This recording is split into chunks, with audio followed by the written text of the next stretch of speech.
નવનીત બાલદિયા વિવાદમાં એસઆઈટીની કાર્યવાહી પછી હજી પણ વિવાદ શાંત થયો લાગતો નથી। આ વિવાદમાં પહેલી જ વખત માયાભાઈ આહિર અને હીરા સોલંકી સામસામે આવી ગયા છે, જે અત્યાર સુધી આવ્યા ન હતા। માયાભાઈ આહિરે વર્તમાન વિવાદના સંદર્ભમાં વર્તમાન ઘટનાક્રમમાં શોલેના ફિલ્મના સંવાદને ટાંકીને આડકતરી રીતે જણાવ્યું હતું કે જે થયું હતું તે બરાબર છે અને જે થઈ રહ્યું છે તે પણ બરાબર છે। આમ નવનીત બાલદિયાના હુમલાના સંદર્ભમાં પહેલી જ વખત માયાભાઈ આહિરનું આ પ્રકારનું નિવેદન આગવી દાર્શનિક અદામાં આવ્યું હતું। જોકે રાજુલાના ધારાસભ્ય હીરા સોલંકીએ આ જ વાત પર વળતો પ્રહાર પણ કર્યો હતો। તેમણે કટાક્ષમાં જણાવ્યું હતું કે જો જે થયું હતું તે બરોબર છે તો પછી હવે જે પણ થઈ રહ્યું છે તે પણ બરાબર છે। તેમણે આક્રમક સ્વરે જણાવ્યું હતું કે એક વ્યક્તિની જાણ બહાર તેના પર 8 જણા હુમલો કરે તે ક્યાંની મર્દાનગી છે। જયરાજ આહિરને જેલમાં લઈ જઈને કાયદાએ કાયદાનું કામ કર્યું છે, પરંતુ તેના ચહેરા પર પસ્તાવાના કોઈ ચિહ્નો દેખાતા નથી। તેણે તેના કાર્ય બદલ માફી પણ માંગી નથી। આ તો ધરાર દાદાગીરી કહી શકાય। તે શું જેલવાસ કરીને બહાર હીરો તરીકે આવવા માંગે છે? શું તે પોતાના જેલવાસને પિતાને કરવામાં આવેલા તર્પણ તરીકે જુએ છે? કે જે થઈ રહ્યું છે એ સારા માટે થઈ રહ્યું છે, જે થશે એ પણ સારા માટે જ થશે। આ વાસ્તવિકતા છે, કેમ કે ઈશ્વરનો સંકેત એવો કંઈક હોય છે।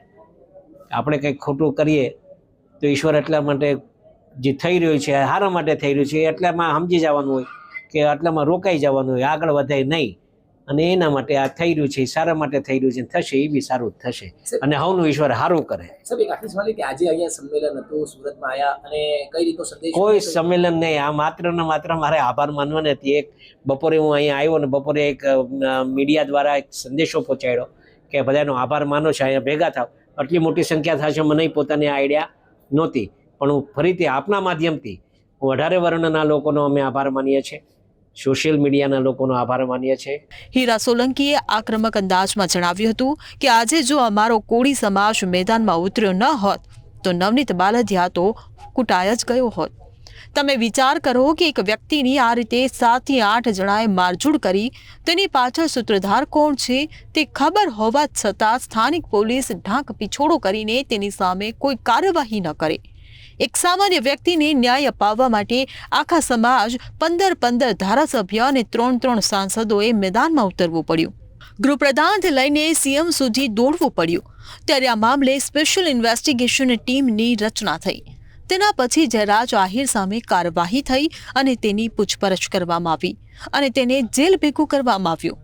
કોઈને કદાચ એમ લાગે કે કોળી સમાજ કે કોળી સમાજના ધારાસભ્યો તરીકે અમે વધુ પડતો ઉદાપો કરી રહ્યા છે, વાતનું વતેસર કરી રહ્યા છે, કોઈને બિનજરૂરી બદનામ કરી રહ્યા છે, રાજકીય રોટલા શેકી રહ્યા છે, રાજકીય કાવાદાવા કરી રહ્યા છે, કોઈને રાજકીય રીતે ચૂપ કરવાનો પ્રયત્ન કરી રહ્યા છે।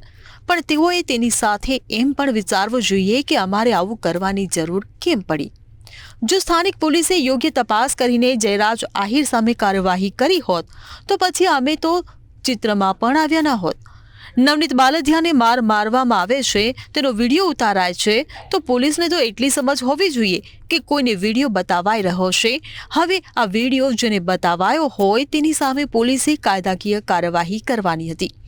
વાત અહીં પૂરી થઈ ગઈ હોત।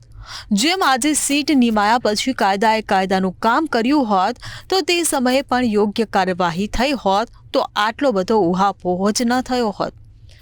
જો આજે આ રીતે કોઈને મારવામાં આવે અને વિડીયો ઉતારીને મોકલવામાં આવે તો તેને રોકવામાં ન આવે તો આ જ પ્રકારની માનસિકતાવાળી વ્યક્તિ કાલે ઉઠીને કોઈની હત્યા કરીને આ પ્રકારના વિડીયો મોકલાવે ત્યારે શું કરશો? શું અમારે છેક સ્થિતિ ત્યાં સુધી જાય તેની રાહ જોવાની? ત્યાં સુધી હાથ પર હાથ મૂકીને બેસી રહેવાનું?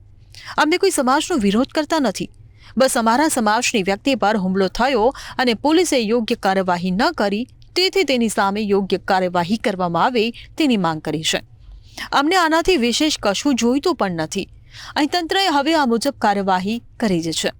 તેમણે જણાવ્યું હતું કે કોઈ ગુનેગારે ગુનો કર્યો હોય તો તે મોઢું છુપાવીને ફરે કે શરમ અનુભવે, પણ જયરાજ જે રીતે ગયો તે જોઈને લાગે છે કે તેને કોઈ પછતાવો હોય।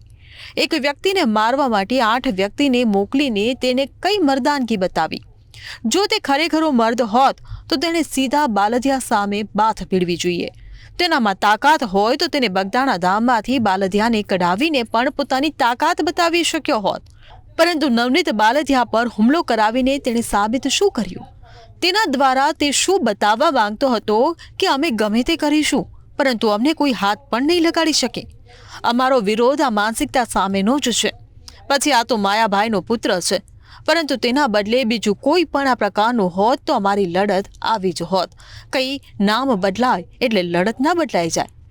જયરાજ જેલમાં ગયો એટલે તો કોળી સમાજે આ બાબતને તેમના સમાજના યુવાનને ન્યાય મળી ગયો તે રીતે જોઈ છે અને તેની ઉજવણી પણ થાય છે. પણ હીરા સોલંકી કેળો મૂકવા માંગતા હોય તેમ લાગતું નથી.